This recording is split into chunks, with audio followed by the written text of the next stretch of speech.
right now on Nightcast. Flights canceled and businesses closed. Are we open today, guys? No.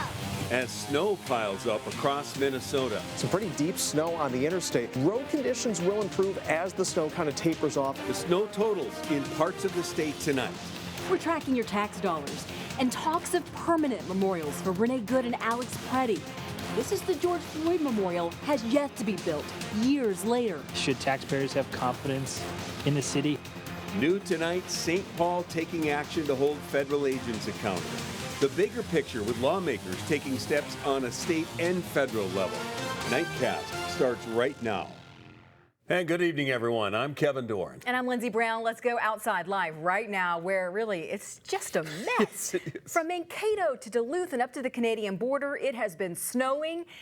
And that's snowing a lot. Businesses are closed, flights also being impacted at MSP. And we have team coverage for you tonight. Brittany Erman's live in Burnsville, where they got half a foot of snow. First meteorologist Matt Surrey tracking it all in your forecast first. Matt. We still have snow coming down across parts of the South Metro. There was a band in the North Metro. All that's left of that is over toward Grant, Scandia, Stillwater. That's going to be done here in the next 10 to 15 minutes. But anywhere south of Minneapolis and St. Paul proper, as I zoom out, notice how this has just sat all evening. Now, it's not as heavy as it was earlier this afternoon, thankfully. That's where we were dealing with 1 to 2 inches of snow per hour. But this line along and south of I-94, anywhere from Wilmer through the South Metro, still could put down another inch or two of snow overnight. So yes, the snow will continue tapering off gradually. Temperatures will hold close to freezing, so that's good news for crews that are still putting salt on the street, getting the snow off the main interstates. And as we go through tomorrow afternoon, we will warm above freezing, but there is a chance for snow across parts of the state. I'll let you know where we could see even more snow late on Thursday. Kevin and Lindsay. Okay, see you in a few minutes, Matt. Now back to Minneapolis-St. Paul International Airport, where hundreds of delays and cancellations have been reported today. You can see emergency crews out there right now clearing runways. Can't see much in the sky because of the snow. FlightAware is already reporting a handful of delays and cancellations tomorrow. So as always, it's a good idea to check your flights before you head out and allow yourself plenty of time to get to MSP. Yeah, exactly. It could be slow getting there. Now let's check the roads, changing gears a little bit, looking at road conditions. And across the metro, we're dealing with snow-covered roads, some partially, but for the most part, what I'm seeing, snow-covered. And I am seeing a scattering of crashes across the metro right now. Now, speaking of bad roads, Brittany Erman continues team coverage live in Burnsville with the latest on the conditions there. And Brittany, just getting there was treacherous for you from the metro. Yeah, Lindsay and Kevin, me and my photographer, Olivia Daniels, were on our way here and we saw a lot. Cars and trucks in ditches. The roads were very slick and snow covered, but we were able to make it safely here. But there have been crashes all across the metro. Take a look at this video here from Inver Grove Heights. So troopers say that they responded to a rollover crash in Inver Grove Heights where an ambulance lost control and rolled over into a ditch. The 3 people inside were taken to the hospital with minor injuries. Now, a few hours ago, when we were merging onto Highway 77 South, we ran into a backup of at least 8 cars after a semi-truck slid off the road, blocking an exit. Now, take a look at this photo of a bus in Bloomington. Now, this happened near a 35W southbound exit, and it appears the bus slid off the ramp and got stuck. And Minnesota State Patrol seems to be pretty busy tonight. We've seen a lot of troopers on the side of the road helping us. We're actually parked on the side of a road near Buck Hill, and several tow truck drivers, people came by making sure we were okay. So a lot of help on the roads tonight. And if you are on the roads, there seems to be there's a semi-truck coming by here. You want to slow down, be safe, and don't be in a hurry, as always. We hear it every year, but it's always a good reminder. Live in Burnsville, Brittany Erman, 5 Eyewitness News. Thanks, Brittany. Be careful getting home tonight. And look at this new video showing hard-hit roads up north. This is St. Louis County as plows work to clear roads for drivers. And these are new pictures from Grand Portage up on the Canadian border. The main road up the North Shore, Highway 61, was actually closed for a while this morning. The wind's blowing really hard off Lake Superior, making for really bad road conditions. And south of there in nearby Grand Marais, 34 inches of snow so far. And the Ben Franklin store closed for the day. Are we open today, guys? No. Oh, no, we're not open. Oh, yeah. We are not open. It's a rare sight. They're pretty used to it up there, though. Make sure you are prepared for the weather and roads in the morning. 5 Eyewitness News starts at 4:30 a.m. and catch the news on 45 TV beginning at 7. Tonight, police are investigating vandalism at the Renee Good Memorial at 33rd and Portland in South Minneapolis. This is what it looks like. A pile of wood was set on fire around 9 last night.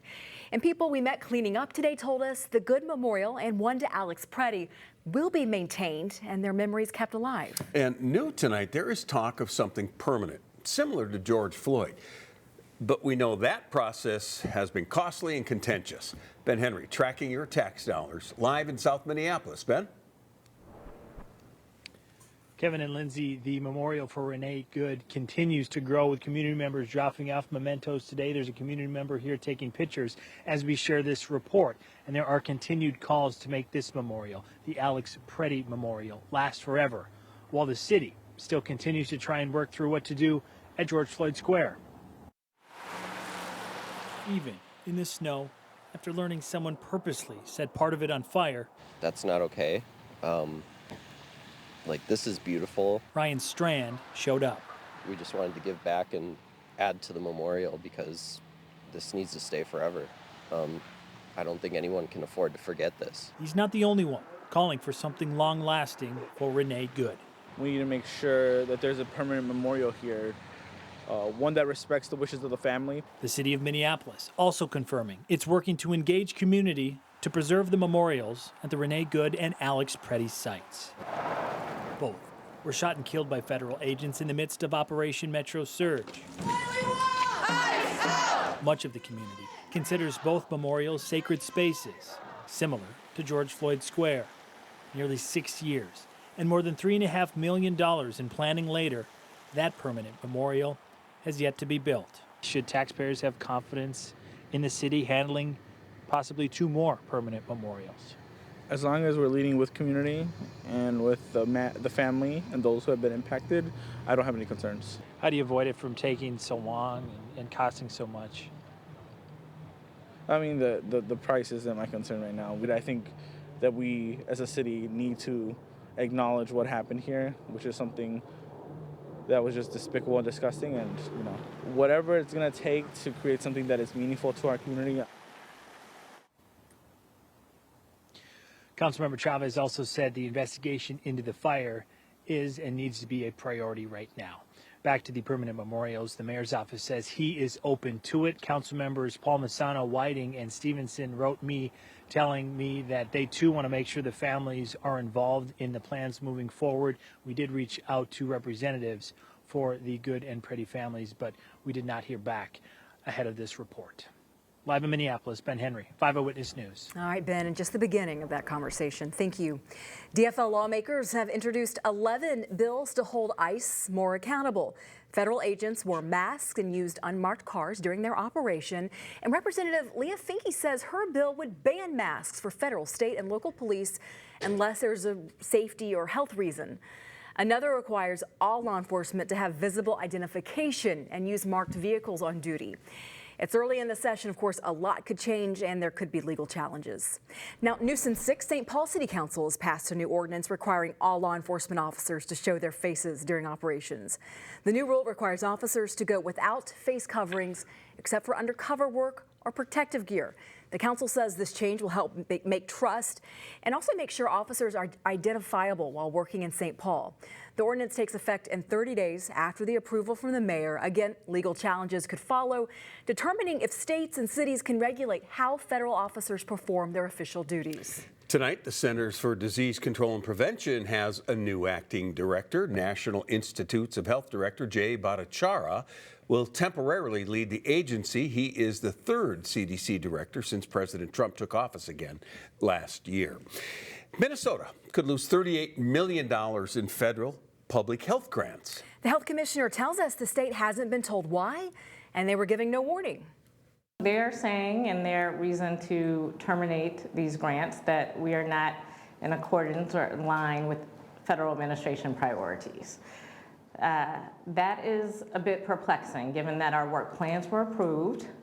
We had already been allocated these funds. So they laid out their priorities, but they didn't say you're not doing this specific one. Oh, no, they did not do that. They just said these are not aligned with our priorities. So this is where it stands tonight. A temporary restraining order is keeping the money in place for 14 days while a judge decides what happens next. And Minnesota is one of 4 Democratic states seeing public health funds canceled, along with California, Colorado, and Illinois. So what's behind the abrupt decision to cancel the grants? 5 Investigates obtained a new statement from the U.S. Health and Human Services saying the grants were temporarily paused so HHS could implement a new review process. Now, that's different from the initial letter from the CDC saying funding is hereby terminated effective February 11th, adding, quote, no corrective action could align with current agency priorities, end quote. All right, Nightcast, it's just getting started. Minnesota lawmakers debate tax changes that could ease your wallet, but at what cost to the state budget?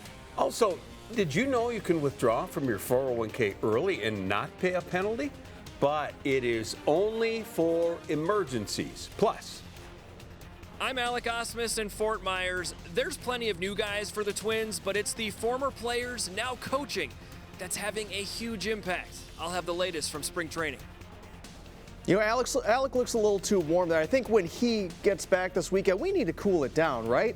We're going to see some colder air coming in behind the snow tonight and tomorrow. How cold we get when Nightcast continues on this Wednesday night.